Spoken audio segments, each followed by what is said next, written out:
tous, j'espère que vous allez bien. On se retrouve pour un nouvel épisode de Vlogmas.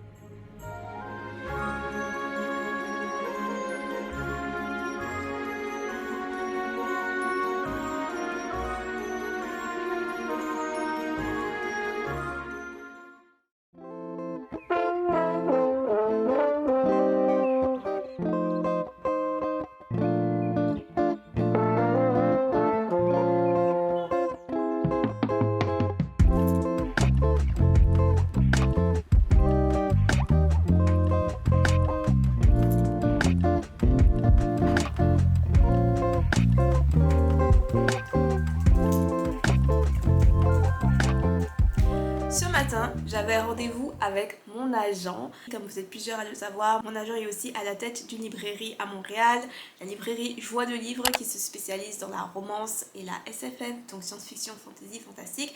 D'ailleurs, c'est une librairie super belle, donc si vous êtes de passage à Montréal et que vous cherchez des librairies à explorer, je vous recommande fortement d'aller voir celle-ci. Donc nous avions rendez-vous ce matin pour parler de La Semeuse de Vent, de la suite de La Semeuse de Vent, la sortie du tome 3 notamment. C'était une rencontre très intéressante.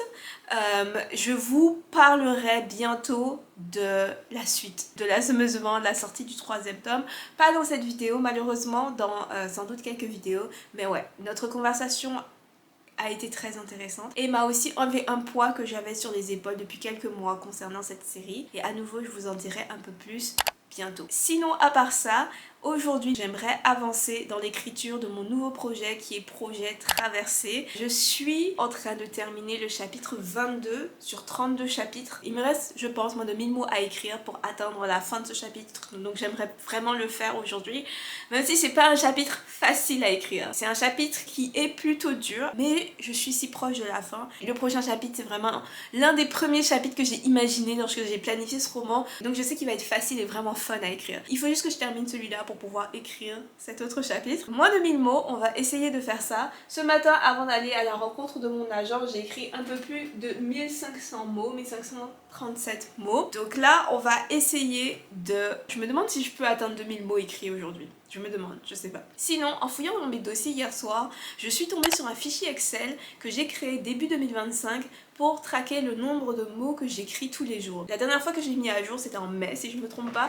Donc disons que ça fait un moment que j'ai arrêté de le mettre à jour. Mais j'ai rentré dans ce fichier Excel presque toutes mes séances d'écriture lorsque je rédigeais le tome 4 de La Semeuse de Vent en début d'année. Et c'est fou parce que dans ce fichier, on voit que j'ai écrit plus de 90 000 mots en début d'année. Et là, je suis à plus de 100 000 mots dans ce manuscrit que j'ai commencé cette année, ce qui veut dire qu'au total cette année, j'ai sans doute écrit plus de 200 000 mots. 2 romans terminés, dont un écrit entièrement cette année, si j'arrive à le terminer bien sûr avant la fin de l'année. Je suis surprise en fait. J'ai tendance à me dire oh, j'aimerais trop écrire plus vite, j'aimerais trop pouvoir écrire plus, mais en fait c'est de la pression vraiment stupide que je me mets sur les épaules parce que j'écris déjà à un bon rythme je pense. Donc si vous êtes comme moi, n'hésitez pas de temps en temps à faire un bilan en fait des derniers mois, à regarder ce que vous avez déjà accompli parce que c'est ça, moi l'une des choses que je fais c'est que souvent je réalise pas. Des fois ça fait du bien de juste faire une pause, regardez déjà tout ce qu'on a fait parce que ouais, quand on est dedans ça peut être facile d'oublier tout ce qui a déjà été accompli. Bref, tout cela étant dit, je vais aller manger parce que j'ai pas encore mangé mon lunch aujourd'hui et il est déjà presque 3h de l'après-midi donc j'ai très faim.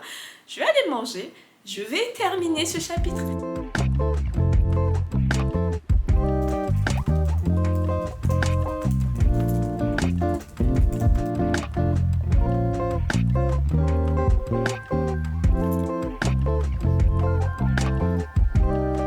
« 2355 mots écrits dans mon manuscrit et un chapitre terminé. J'ai enfin achevé mon chapitre 22. Je suis vraiment contente parce que, comme je vous l'ai dit un petit peu plus tôt, ça n'a pas été un chapitre super simple à écrire. J'ai commencé mon chapitre 23, j'ai écrit les premières lignes et j'ai très hâte de continuer l'écriture de ce chapitre, mais je pense que je vais m'arrêter là pour aujourd'hui. Je suis vraiment contente d'avoir terminé parce que c'était pas facile. Dans ce chapitre, il y a pas mal d'actions parce qu'on se rapproche de la dernière charge, donc le moment où les héros de l'histoire l'histoire et les vilains entre guillemets de l'histoire s'affrontent. Donc il y a beaucoup de choses qui se passent, beaucoup de pièces qui bougent, beaucoup de personnages qui font des choses de leur côté et je veux bien sûr à la fin que tout le monde se rejoigne. Beaucoup d'arcs que je suis en train de compléter. Donc j'en ai fini avec ce chapitre. Je vais aller noircir le petit carré dans mon carnet rose. Je vous ai montré la dernière fois que j'ai un petit tracker comme ça, juste pour rester motivée pendant que j'écris, parce que c'est vraiment satisfaisant de voir petit à petit les carrés se remplir. Ça me donne vraiment l'impression que j'avance parce que je peux avoir facilement l'impression que je fais du surplace. Donc maintenant il me reste officiellement moins de 10 chapitres à écrire. Je dois aller faire quelques corvées, j'ai ma lessive à faire, il faut que je nettoie un petit peu cette chambre. Il y a déjà presque plus de soleil bien sûr parce que nous sommes en novembre et le soleil se couche super tôt. C'est la grande tristesse. Quand le mois de novembre arrive, il faut tout le temps se répéter que 3 heures ce n'est pas tard. 3 heures c'est le milieu de l'après-midi.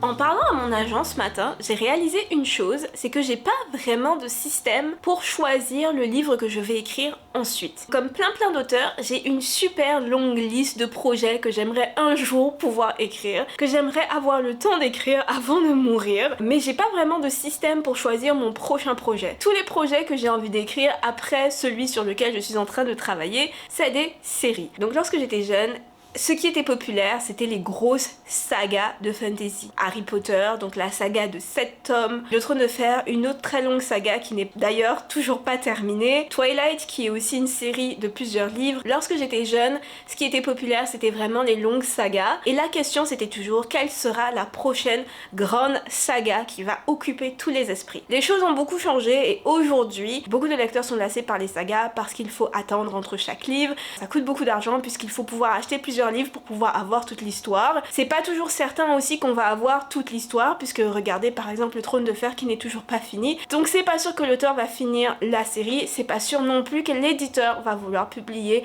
toute la série. Donc à cause de tout ça et de plein d'autres choses, les sagas sont beaucoup moins populaires, surtout que actuellement les éditeurs recherchent moins de sagas juste parce que produire des sagas ça coûte cher et c'est pas sûr que les lecteurs seront au rendez-vous jusqu'au dernier livre. En fait c'est quasiment certain que tous les lecteurs ne seront pas au rendez-vous pour tous les livres. Statistiquement on sait qu'avec une saga, le premier livre va être beaucoup lu mais c'est pas sûr que ces lecteurs vont ensuite lire le deuxième, c'est encore moins sûr que ces lecteurs vont lire le troisième, etc. etc. Mais moi je suis une fille de saga, j'ai toujours beaucoup aimé lire ça, j'aime prendre le temps d'explorer un univers, j'aime prendre le temps de suivre des personnages, de les voir évoluer. Tout ça pour dire qu'après Projet Traversé, tous les autres projets que j'ai envie d'écrire, c'est des séries, c'est des sagas et je sais que ce serait mieux effectivement pour moi d'écrire des one-shots et de me concentrer sur ça. Des one-shots c'est moins impressionnant pour de nouveaux lecteurs donc ça donnerait envie à plus de gens de me lire sans doute. Donc bref, j'étais en train de réfléchir en fait à tous les projets que j'aimerais un jour écrire et en train de me demander s'il n'y a pas des one-shots dans tout ça que je pourrais finalement écrire avant d'écrire les séries que j'avais planifiées. Mais